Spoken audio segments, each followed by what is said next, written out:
Good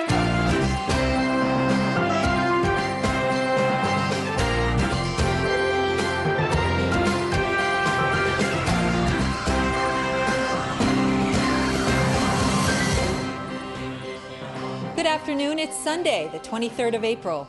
I'm Yael Shir, and this is IBA News, broadcasting live from Jerusalem. In just a few hours at sundown, the nation will mark the start of Holocaust Martyrs and Heroes Remembrance Day, with memorials and services and the commemoration of the murder of 6 million Jews by the Nazis and their collaborators. The event begins with a state torch lighting ceremony attended by President Reuven Rivlin and Prime Minister Benjamin Netanyahu at the Yad Vashem Museum in Jerusalem. The chief rabbis will recite psalms and the Mourner's Kaddish prayer. The theme of this year's observance is How Can Life Go On? During the ceremony, 6 survivors will light a torch in memory of the 6 million Jews who perished. All places of entertainment and restaurants will be closed later this evening in honor of the day. Tomorrow morning, the country will come to a standstill for solemn reflection at 10 a.m. when a memorial siren rings out, followed by a wreath-laying ceremony at Yad Vashem's Warsaw Ghetto Square. Afterwards, at the museum's Hall of Remembrance, there will be a ceremonial reading of the names of the Holocaust victims. Under the slogan, "Unto every person there is a name," the names of Holocaust victims will also be read out in the Knesset. In Poland, the March of Life will take place at the Auschwitz death camp. Events will conclude with a ceremony at Kibbutz Lohamei Hagidaot. Prime Minister Benjamin Netanyahu says he will head a special ministerial committee to ensure that Holocaust survivors living in Israel will be able to live the rest of their lives with dignity and respect.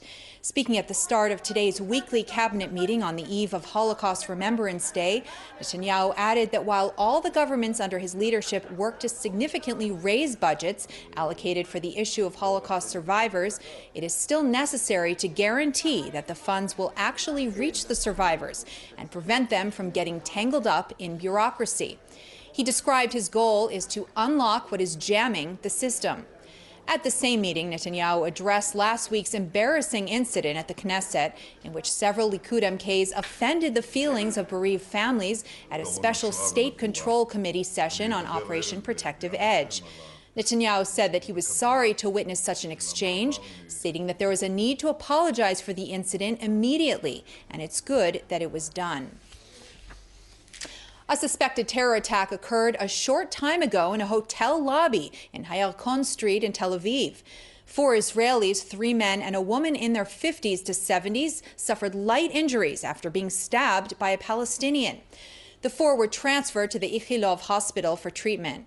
Police arrested an 18-year-old Palestinian from the West Bank and said they are investigating if the attack was terror-related. Media reports out of Syria claim Israeli Air Force jets struck a Syrian position near the Nabaa Fabar base, not far from Kinetra this morning. According to the Al Miadan network, 3 Syrian members of the pro-regime National Defense Force were killed in the strike. There was no comment from Israel on the report. The alleged airstrike occurred just days after the army retaliated, targeting Syrian military positions in the same area after 3 rockets exploded in open areas on the Israeli side of the Golan Heights on Friday, activating sirens in a number of Israeli communities. While the rocket fire appeared to be a spillover from the ongoing war in Syria, the army said it will not tolerate any attempt to harm the state of Israel's sovereignty and the security of its citizens, and holds the Syrian regime responsible. 3 F-35 Adir stealth fighter planes will land in Israel today after taking off from their base in the United States. The 3 will join 2 other Adir fighter planes that arrived in Israel last December and have been operating out of the Nevatim Army base in the south. The Army released footage of the planes en route to Israel to mark the occasion. The new stealth fighters will participate in the traditional Independence Day flyover that falls on May 2nd. The F-35 fighter jets are the most advanced bombers in the world. Israel is committed to purchasing 50 of the F-35s at a cost of approximately $100 million per plane. U.S. Secretary of Defense James Mattis and Prime Minister Netanyahu discussed regional threats as well as opportunities during their meeting on Friday in Jerusalem. Marking his first visit to the Jewish state as Pentagon chief, Mattis also met with President Reuven Rivlin, Defense Minister Avigdor Lieberman, and Chief of Staff Lieutenant General Gadi Eisenkot before heading to Qatar as part of his week-long visit to the Middle East and Africa. We sense a great change in the direction of American policy. We noted the very clear and forthright words, Mr. Secretary, that you had to say about Iran. This follows very strong and forthright words on the part of President Trump and very forthright deeds against the use of chemical weapons by Iran's proxy, Syria. This has been appreciated around the world and in our region.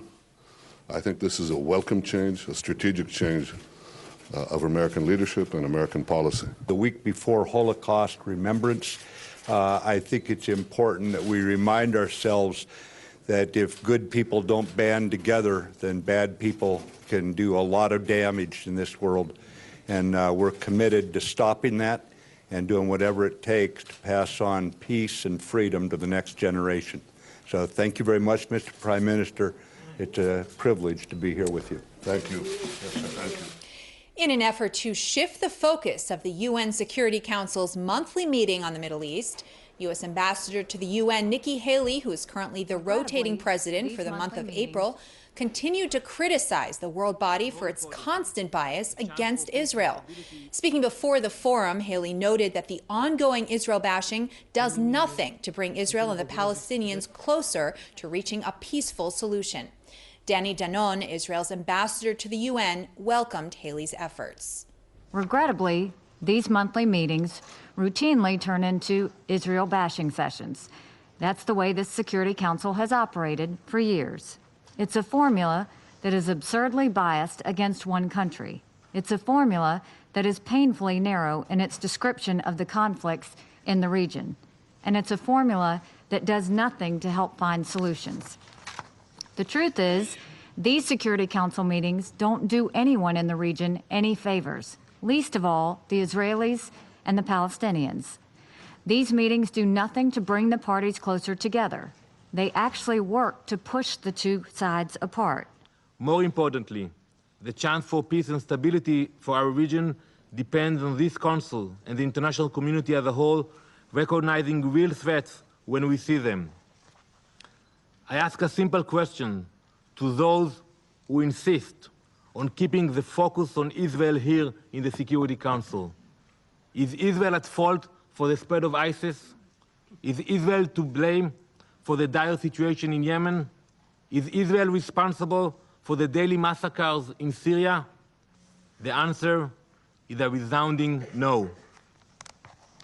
We welcome the efforts to widen the scope of the Security Council meetings and focus on the real dangers in the Middle East.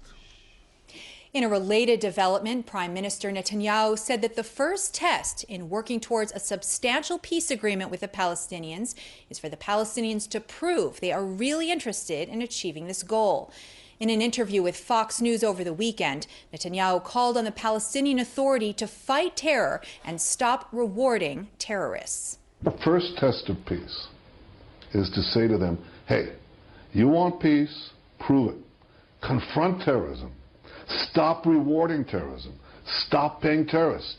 And don't finagle the books. You know, what they do is, okay, we won't pay it directly, we'll pay it to somebody else, and they'll pay it to the terrorists.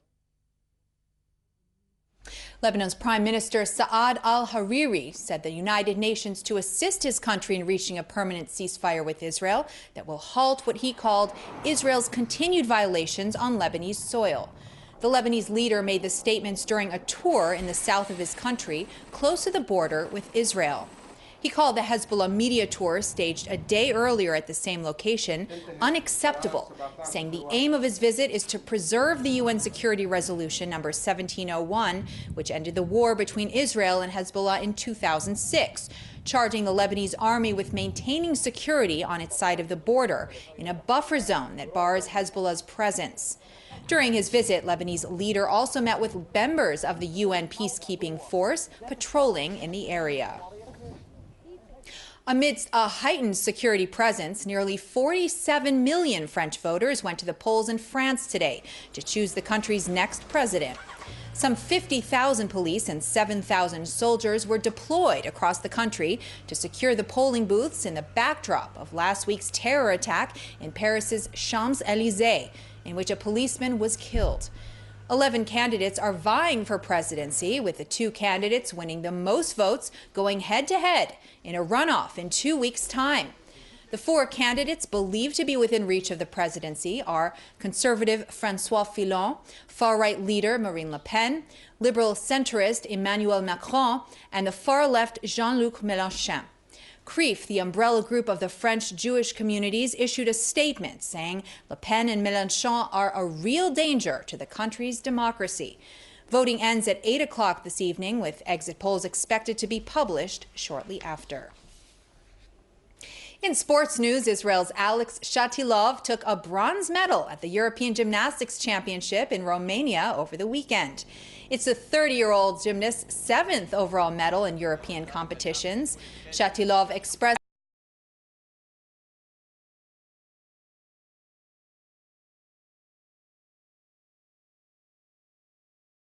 athlete, wishing him continued success.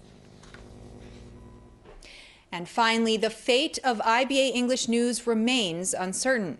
The cabinet today approved the delay in the launching of the new broadcasting corporation, which was slated to replace the existing Israel Broadcasting Authority at the end of the month. The revised legislation, which seeks to postpone operations of the new IPBC until the 15th of May, will be brought up for Knesset vote this Tuesday, and its second and third readings are slated for Wednesday. Even if the expected extension is approved, this does not guarantee that IBA English News will remain on the air. At this point, neither the IPBC nor the planned creation of a separate news division have announced any plans of incorporating English news in their programming. We're trying to do everything we can to influence decision makers and stress the significance of continuing English television broadcasts. If you wish to help us in this campaign, please write to the Minister of Communications, Tzachi Hanegbi, asking to keep English TV news alive. His address and fax is on the screen below. That email is sar@moc.gov.il.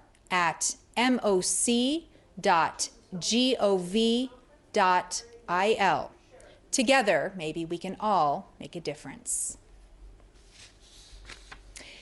In finance, there was no change in the shekel, with currency markets closed for the weekend and shares were down on the Tel Aviv Stock Exchange. Here are the late afternoon numbers.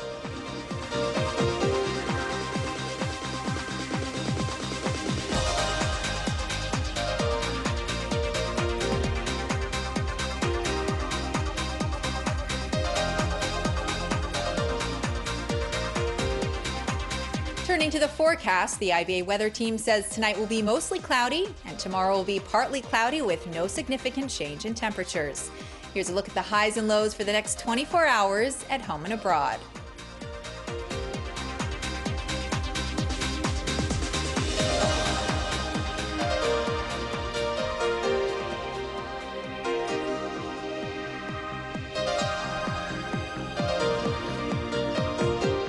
That's all for this bulletin. Join us again tomorrow, same time, same channel.